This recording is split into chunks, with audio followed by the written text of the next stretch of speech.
थापेर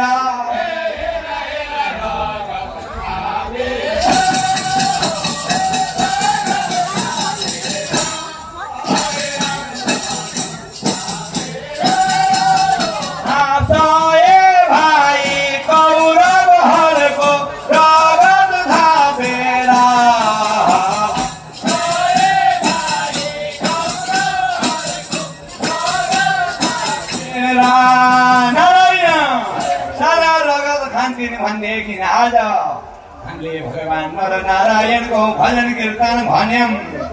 भगवान कृष्णले धेरै कुराको उपदेश गर्नु भएको छ। रातभरि थर्लङ्ग भन्ने भजन एकछिन 10-20 मिनेटमा के भनौं भयो।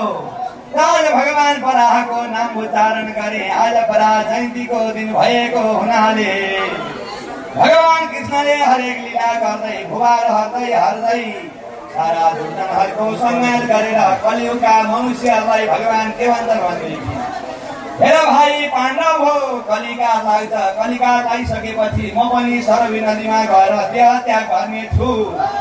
कलियुगमा जम्बुद्वीपको नेपाल क्षेत्रको कपिलवस्तु लुम्बिनी सहरमा गएर मैले बौद्ध अवतार रूप धारण गर्ने र ठुला गुम्बामा रहने छु। कलियुगमा कसले भजन कीर्तन गर्छ, कसले गर्दैन, कलो केशव कीर्तनम भनेर भगवान कृष्णले आफ्ना भक्तहरूलाई भन्नुभयो। कलियुगमा सबैभन्दा ठुलो नारायण हे राम राम राम राम हरि कीर्तन हरि कीर्तन